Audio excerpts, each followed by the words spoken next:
Well. Hi, I'm Candid Frank. He, over there, he is Aaron William Freeland. I got to get my finger pointed in the right direction. Oh, wait, I got a mustache.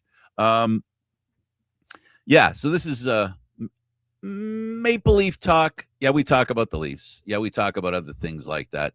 Um, I have to say, how was your day so far, and how are you recovering from the announcement and the last game the Leafs played, and the hour before where they released Brad Treliving?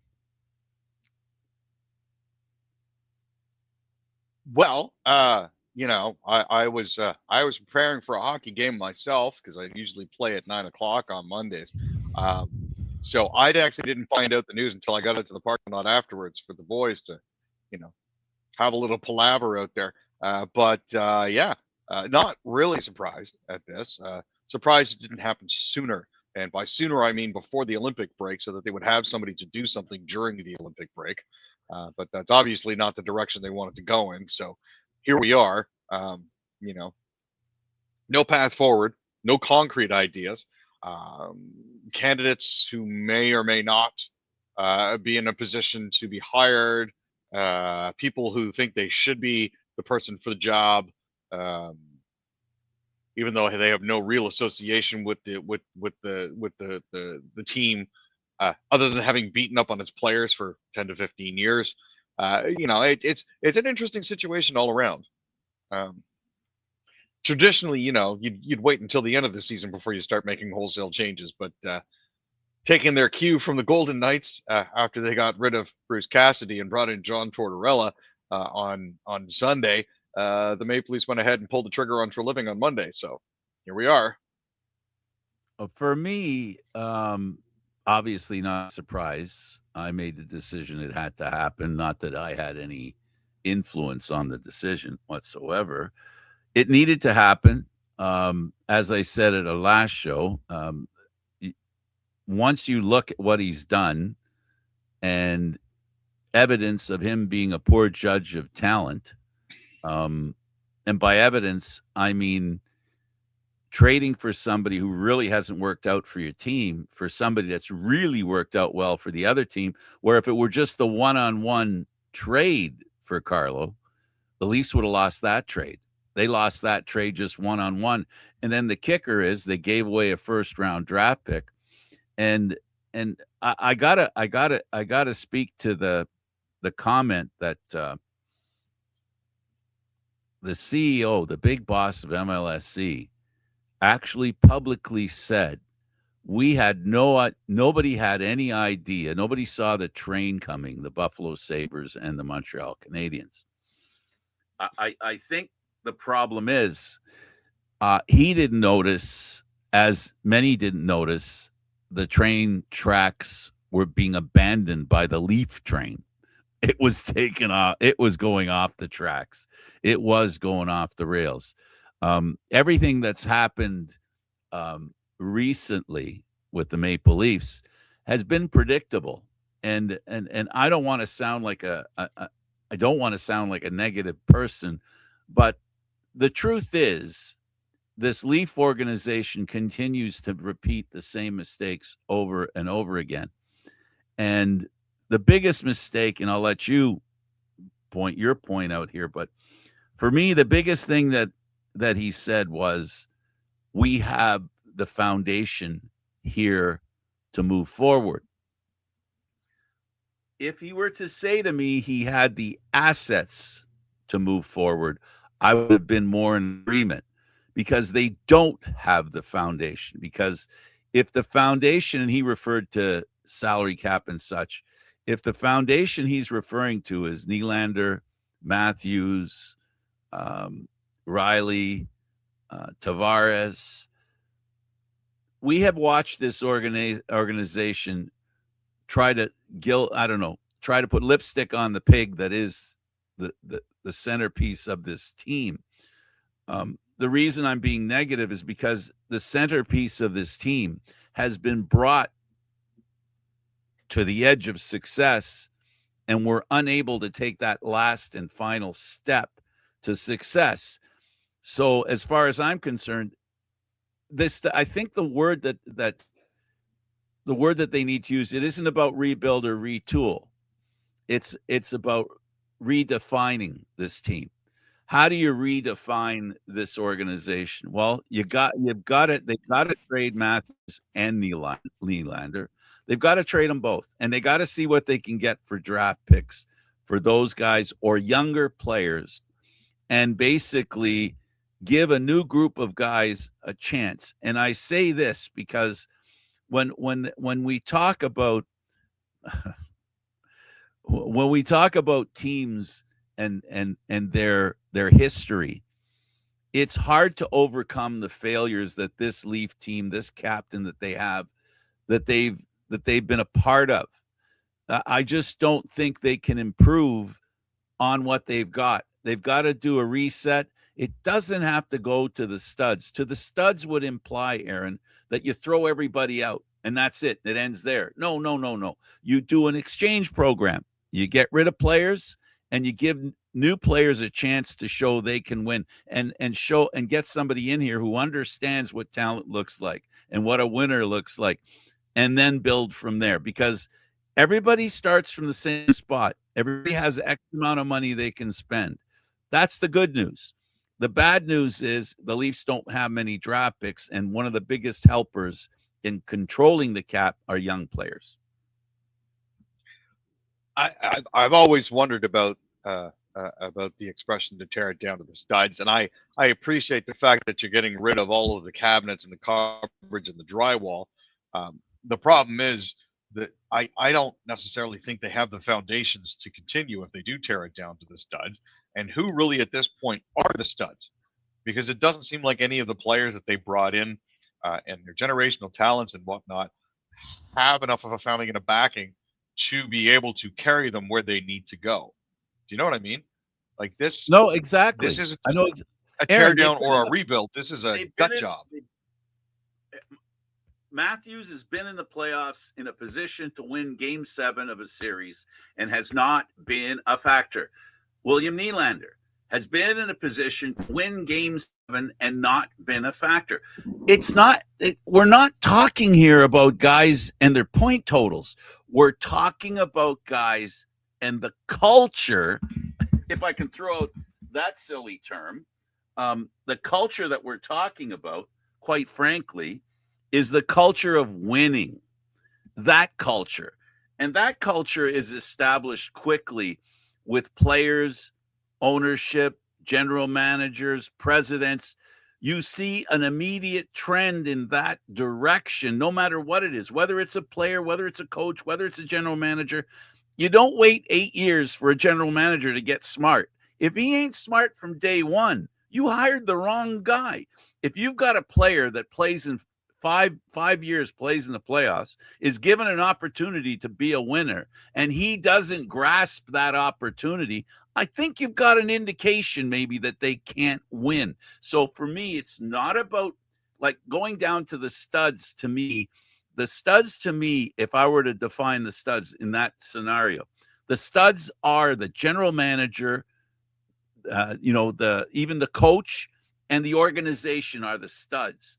But if those studs do not offer any solid walls, doesn't matter what drywall you put on those studs. So if we're going to talk that term, for me, going down to the studs is find a general manager, find a president, find people who know how to win. And you'll know if they know how to win right away. In the case of Toronto and the history that we had with the core four, they were so lucky. They had, I don't think you had the opportunity the Leafs had. I don't think many teams have ever had the opportunity to have four players as good as they were. But unfortunately, they were only one type of player. And that's where the intelligence comes in, where you build depth, where you build a team that beats you in more than one way, so that if a team you're playing has a strength defensively, you have an offense that can overcome that. But you play a team that's defensive and they don't let you score, you got to figure out how to play defense too. So at the end of the day, Aaron, the Toronto Maple Leafs, I don't think are going to go in the right direction. When he said that he had a good foundation, what he doesn't understand, and I'm sorry to say, he doesn't understand that the foundation isn't solid. If the foundation is Matthews and Nylander, they're just going to, it's rinse and repeat. That's all it is. And you know what they say the definition of insanity is, right? Multiple lather, rinses, and repeats. Without an idea of how to make it better. But anyway, you know, Aaron, I feel bad for Leaf fans because at the end of the day, they suffer the suffering that people who are very rich and don't worry about, success for the Maple Leafs is not something. I spilled a cup of water. Success is not something that the Leafs need to have. It's not a necessity. And you know what they say, what the mother of necessity is? It is invention. And you need that necessity to be a winner. And the Leafs lack it. And that's the biggest handicap they've got going against them. Well, I'm hoping that they do manage to figure it out eventually. I know one of the key pillars that Pelly was talking about as well is accountability. And we've mentioned this before. There doesn't seem to be any of that. And I know Pelly's got himself spread thin right now because he's dealing with the Raptors 905, the Marlies, the Leafs, the Argonauts, TFC, yada, yada, yada, Blue Jays, blah, blah, blah. He's basically spread way too thin for this sort of thing. Yeah, he offered examples of basically suggesting that TFC's on the right path. The Raptors are on the right path. I would give more credit to the Raptors being on the right path than TFC. You, as a person who knows TFC, you know full well. How many games are they into the season? Far enough that we should have a better indication of where exactly this team is heading, but so far they don't seem to have any clue.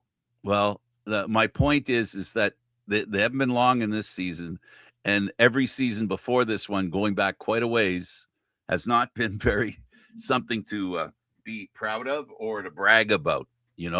And using the Blue Jays as an example, here's something that I, and using the Blue Jay example, yeah, you can talk about a team and talk about pillars and talk about what they have and how they got to the World Series and how good they were.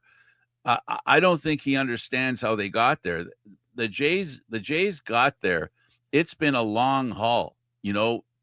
Part of the reason where they are now is because of the previous failures and the lessons they learned from those failures. And the one thing I gotta say, and I gotta give them a bit of a credit, Aaron, is when they lost that playoff series back there a couple of years ago, many people, and I was one of them, who talked about data and making a baseball team based on numbers and stuff. I kind of poo-pooed it. And they lost that game because they didn't use their pitcher, who normally doesn't pitch well in that circumstance, because statistically, they felt the statistics said you got to take them out. And I was against that. Now, here's my question to you. Is there such a thing, and this is what I think it is, there's good failure and bad failure. Good failure is failure you learn from. Bad failure is failure you don't learn from. And good failure is the kind of failure you ignore because you're on the right track.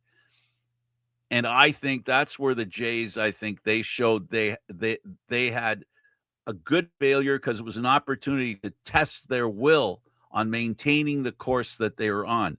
My point is very simple. It's too checkered to sit there and go once a team arrives at a World Series and say, well, you know how they got there. You don't know how they got there. The people who got there know how they got there. And those are the people I'll listen to, because I don't think that's something that you can acquire by a conversation. It's a whole large, long, drawn-out experience that brought them to that World Series. I know I shouldn't be talking about Blue Jays because the World Series now, that's off the rails now. They lost 2 of 3 against Colorado, but enough about that. I appear to have lost myself here, Frank. Sorry about that. I had a bit of a blip. Everything went blank for a second. Yeah, I know you were, and you had that. You weren't moving at all, so I figured you were gone. But let's go to what you wanted to talk about, and give us a summation on Brad Treliving and his departure from the Toronto Maple Leafs. I mean, at the end of the day, they got rid of him because he didn't get the job done. Long and the short of it, cultural issues. It almost felt after getting deep into his third season that they felt that he wasn't going to be able to get them where they wanted to get to. 22-23 they finished their second of back-to-back 110-point seasons. 23-24 they finished with 102 points. 24-25 they finished with 108 points, won their division for the first time since 2000 in a non-COVID year, and beat the Senators in 6 games in their first round playoff series. They couldn't get past the Florida Panthers, despite 1-0 and 2-1 series leads. Lost 6-1 in Game 7. Then they finally fired Shanahan. And here's what I'm thinking. So they got rid of Dubas. They brought in Treliving. Next thing that should have happened should have been Shanahan would have been fired, and they should have brought in somebody else. But they stopped. They kind of took a bit of a stutter step on that because, hey, I just got here, but we can't leave him drifting with too much time. So, we're going to hold off on getting rid of this guy. So the team languishes some more. They finally get rid of him. Meanwhile, contracts that they have on the back end are piling up. Things aren't working. Players continue to go down due to injury, and it's just not a happy camper situation all around. It should have happened sooner. Is basically what I think it comes down to. Is it definitely should have happened sooner. Another comment that sent me into a slight spiral emotionally was when he mentioned they have 6 assistant general managers. And the way he said it and the way he brought it up, I definitely got the feeling that he didn't think they needed 6 general managers.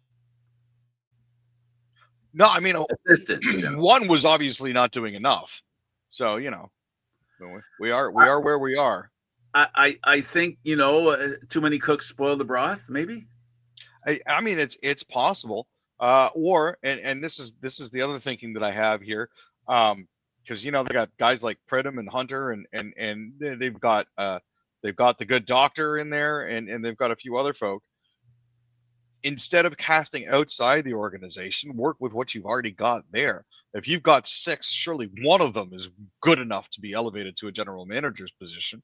They've been around the team.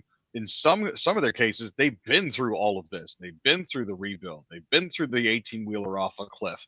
They've been through the COVID era. They've been now through missing the train. I call that more of a Looney Tunes moment than anything else, especially if you don't see the train in the tunnel. They should be able to navigate their own way out of it, as opposed to bringing in somebody from the outside like Jim Nill or Chris Pronger, or pick your poison, I think there's a malaise within this organization, and it begins at the top. And what I heard yesterday at that press conference, I found very concerning, because quite frankly, I didn't hear what I needed to hear. And what I needed to hear was, we're going to get the best person to run this organization, and we're going to leave it in their hands to take care of it. What I heard was, this is what I think. And while we're looking, and I read between the lines, when we go looking for a general manager, he's going to agree with me that we cannot start from the ground up, because the corporation does not want to go through that. We don't want to be a lousy team. The problem is, they're just taking the long way to being lousy. They're just taking a longer route. At the end of the day, Aaron, they've got to find a person that they can trust, that's shown they can win, and they got to let them do the job. They got to stay out of it. And to your point, the people around that have been around for a few years know full well that the reason why Shanahan wanted Dubas is because Dubas was a rookie, and he felt he could have more say with Dubas. He found out that wasn't possible. It couldn't happen. So at the end of the day, find somebody whom you trust, MLSC. Let them do their job. Let them do their job, and you might have some luck. And I have proof. My proof is this. MLSE knew nothing about soccer. Fair? And they got a soccer team. What happened to that soccer team? They won a championship. Once MLSE thought they knew what soccer was all about, what happened to that soccer team? Basketball. MLSE knew almost nothing about basketball. Larry Tannenbaum knew about basketball. They won a championship. Then they went down the drain because MLSE thought they knew how to run a basketball team and gave Messiah Jury a hard time. Talked about firing him after he won a championship. Didn't let him do his job. This is the way it goes. So at the end of the day, MLSE's lesson is to know and understand, man the cash register, count the money that's coming in, make sure the boys are on budget, do whatever you can to have them on budget, but don't tell them how to arrive at the budget either. Because these are all the problems I think that MLSE has, is they got to keep their hands off. They can't be fans. They just got to find a guy that does the job or a gal, let them do the job, give them a bottom line, hold them to that bottom line, let them get there however they get there. Yeah, the more corporate interference you get, the worse it is. And that's basically what we're seeing here is corporate malfeasance pretty much at its worst. They're not using the team to best advantage. They're frittering away goodwill that they built up with the team. I think they got a bit of a surprise when they sent that email out to season ticket holders saying, hey, we got an extra game next year, but we're going to be super nice to you because you don't have to buy it right away. 70 to 80% of the season ticket holders I know that I have spoken to are not getting that last season ticket. They don't want it. Yeah, they don't want it. They say, no, you know what? I'm not paying for that because it's going to cost me $600 or $700, and there's no point in me getting that ticket. So they can do whatever the heck they want with it. I don't care. I will renew my ticket package at the current price, which I believe is the same price as it was last year. But I'm not taking that extra ticket. So yeah, they've kind of shot themselves in the foot here with this particular season. Yeah, and they can't imagine themselves to win. They have to accept the reality of what it takes to win. But, it's an organization that has a license to print money because that's what owning the Maple Leafs is. It's a license to print money. That's just the way it is, right? Well, enough about that. Let's talk about the game. The Leafs, of course, needing to lose, did the opposite. And what's really frustrating for Leaf fans is the Leafs did it in style as well. They played such a great game. What the heck? I think what kills me in all of this, man, is Gudas had his fight. He didn't take a punch. He didn't take a swing at Max through the entire time that Max was beating on him. He protected himself, but he didn't throw hands back. And as far as I'm concerned, that should have been where the matter ended. Then you have Michael Pezzetta trying to tackle him while he's on the ground. And again, that's not something that needs to happen. Then you have Jake McCabe trying to take advantage of him in the Ducks' defensive end. For no reason, Jake McCabe decides he's going to try to jump him. That is, again, another example of this is not something that needs to happen. This is pretty much just stupidity at this point. I don't know what they were trying to do. I don't know what they're trying to prove. Do you think most Leaf fans agree with what you're saying? I don't care if they agree with me or not. I just think that what the Leafs players do, I think they should. Realistically, Gudas took his lumps in the first 3 seconds. The fact that you had Leaf players going after him repeatedly doesn't change the fact that you did sweet Fanny Adams when Matthews was originally injured. You can't make up for it after the fact. Max Domi got his pound of flesh. Looks like they tried. Yeah, but Max got his pound of flesh, and that's where it ends. That's where it should have ended. Now you've got Jake McCabe out for potentially longer because of abuse of an official, because he wanted to try to fight Radko, and somebody pulled him off, and he decided he was going to try to go after that guy through the linesman. You'll probably get about 5 games. No, knowing I'm just knowing saying. George, it'll probably be an in-person hearing instead of a phone hearing, and Gary Bettman probably won't overturn on appeal, and the third-party neutral arbitrator won't overturn on appeal either. So we're getting 8 or 9 games. We won't see him again until next season. TOPS is a joke. Oh my god. And I see here you define the Pelly on Mike as a word salad. Yeah, it's pretty much what it sounded like. He did mention they were going to have an exhaustive, wide open search. They were going to shift to a data centric and AI mandate. What? They're going to be using mathematics to analyze the Atlantic Division as the best way to assess their competitive threats. They're going to build on their foundation of generational talent, meaning Austin Matthews and William Nylander, who Leafs fans, for some stupid reason, still want traded. They're debating use of language, whether they want to use the B word or the T word, rebuild or retool. I'll go with restructure. Yeah, restructure is probably more it. I think they want to right size the organization to optimize synergies between different managerial levels, is what it comes down to here.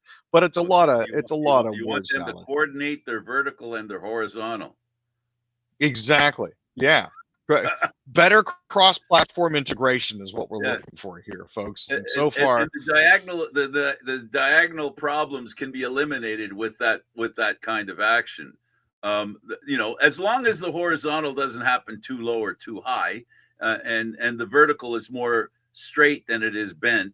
I can't believe I actually said all that. That was all just BS. I'm just throwing BS at you. Let's go to baseball, where the Jays lost 2 of 3.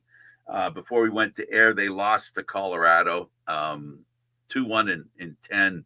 What'd you think, Aaron? I'm not actually upset by all of that. I was expecting the 14-5 loss after sweeping the series, the season opening series. That was not a surprise. Everybody's going to lose a game at some point. At that point, Colorado was 0-3. They needed to win. The Jays are 3-0. They can afford to give one away. They turned around the next day, had a great rubber match, won that one 5-1. Scherzer had 6 innings of work. Got the win for it in a 1.5 ERA. Juan Mejia ended up with the on the losing side of it with a 5.4 ERA, and today went to 10 innings. I'm okay with that. This is still a very young season. They had too many men on base and not bring them home. This is when the Jays were in trouble last year. This is what got them into trouble, not bringing guys home. Unable to get a run in when a player's in scoring position.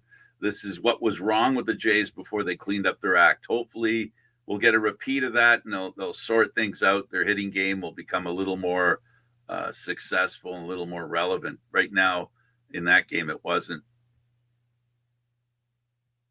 Yeah, I mean they left 9 on base on Tuesday in their 5-1 win. 11 on Tuesday in their 5-1 win, and another 9 today for 20 over the past 2 days. Not good. It's not acceptable, but it is Blue Jays baseball, is essentially what I comfort myself with saying. Okay. Like so they lose 2-1 in extra innings. Let's talk about the Raps, who dropped into 6th place and now they're in danger of ending up in the play-in round. Yeah, it's a difficult situation for them here. Jalen Duren got 31 points and had 9 rebounds. The Pistons beat the Raptors 127-116 to clinch the Central Division title last night. That is their first title in 18 years, so that's huge for the Detroit Pistons in their road back. Duren's been huge for them. He's averaging 23.4 points and 10.5 rebounds in 7 games since Cunningham sustained a lung injury on March 17th in a 130-117 win over the Washington Wizards. The Pistons are 6-2 without their star, including a 114-110 overtime loss in Oklahoma City on Monday. RJ Barrett had 24 points for Toronto, who's won 6 of their last 9, including a 119-108 home win over the Pistons back on March 15th. So it's going back and forth here. Brandon Ingram also chipped in with an additional 22 points. Absolutely fantastic, Aaron. Let's talk about the World Cup. Ugh, I watched a bit of that Tunisia game in Canada. They better look. I mean, they're not as bad as Italy, who lost to Bosnia and Herzegovina. But Difficult game, though. Sorry, Frank. It was a very difficult game. The conditions were absolutely terrible. I was next door in a much more comfortable covered arena watching the Marlies play, but even that was oof. But yeah, they played to a 0-0 draw in an international friendly. They managed to tie Iceland earlier in the weekend. They managed to draw against them 1-1 as well. Good tune-ups, all things considered. I mean, let's face it, the real reason Canada has a spot in this World Cup is because we're one of 3 countries hosting. Our national program is good, but it's not where it needs to be yet. Clearly that they weren't up for that game. They've got it. I don't know how happy the coach is with the process, with the way the team's playing. The results, though, they need to be better, Aaron. They're playing teams that are further down the list of World Cup, contenders, and that's concerning for sure.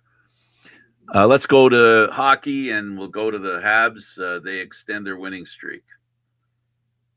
Yeah, so the Habs actually managed to take down the Lightning 4-1. They've managed to extend their win streak to 6 games now.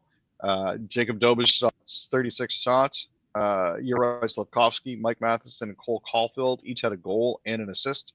Nick Suzuki added an empty netter.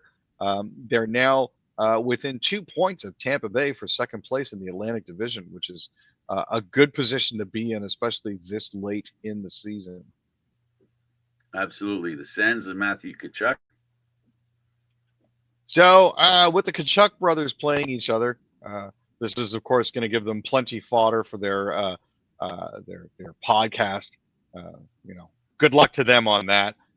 And how dare they name Nick Cousins as the most punchable face in the NHL? Brady was right there. I think that's sort of insulting.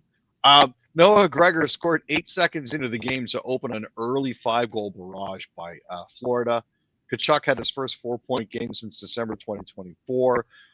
They scored 5 goals on 16 shots on Linus Ullmark before he mercifully got pulled, but by then it was a little too late. Gregor's goal, former Leaf legend Noah Gregor, by the way, was the fastest to open a game in Panthers history, 2 seconds ahead of Johan Garpenlov's goal at the 10-second mark of a game against Colorado back in 1996, when nobody expected them to score, let alone win Stanley Cups. Reimer finally replaced Ullmark after they managed to take a 5-0 lead on 16 shots and stopped 12 of 13 that he faced on the way home. Matthew Tkachuk had a goal, like I said, a goal and 3 assists in the game. This is the 25th time he's gone head-to-head with his brother Brady. Matthew Tkachuk's team have now won 15 of those 25 meetings. Absolutely. Tell us about Anthony Fondell. So Anton Frondell finally got his first career NHL goal. The Blackhawks lost to the Jets in overtime. The Chicago Blackhawks were, I think, interested at least in welcoming Jonathan Toews back because he was now playing with Winnipeg. It's the second time that Toews has returned to the United Center as a visiting player and the 4th game between the 2 clubs this season. Winnipeg won both meetings in Manitoba, while the Blackhawks took a 2-0 victory to the bank when the 2 met in Chicago back on January 19th. Toews got a standing ovation when he came out onto the ice. Blackhawks' 3rd overall pick, Anton Frondell, got his first career NHL goal, which is awesome for him. Now, scoring the first goal of the game has not really been a problem for the Blackhawks. They've actually been solid in first periods. It's sustaining that over 60 minutes that happens to be the problem. And at the end of the day, they managed to lose the game, to Winnipeg. Kyle Connor scored 33 seconds into overtime for a 4-3 win. Tell me about the Flames. They took a bit of a beating. Their point streak has ended. 9-2 was the final. That is how a team comes right back down to earth. Now, the Flames did manage to take 11 out of a possible 12 points from their last recent 6-game homestand. But then they ran into the Avalanche and one of their former players, who's back for his second stint with the Colorado Avalanche. That would be Nazem Kadri. Turns out trading him might not have been the best idea. He didn't come around and bite them in the butt, and it was not a fun loss. Man, they just kept getting pummeled. It was not pretty. Tell me about the Oilers. So Connor Ingram celebrated his birthday, his 29th birthday, by making 27 saves in a 3-0 shutout. It's his second of the season. The Edmonton Oilers have now managed to extend their win streak to 4 games by beating the Kraken 3-0. Max Jones, Kasperi Kapanen, and Connor McDavid scored for the Oilers, who have won 6 of their last 8. They're now 2 points back at the Pacific Division leading Anaheim Ducks and 3 points up on third place Vegas. They're now 28-5-5 when scoring first. So that's an important thing that they need to keep on doing. Tell me about the Knuckleheads and the Golden Knights. So the John Tortorella era has opened well for the Golden Knights. Aiden Hill made 22 stops. They won 4-2. This is, a day after they fired Bruce Cassidy, who led the team to the Stanley Cup in 2023.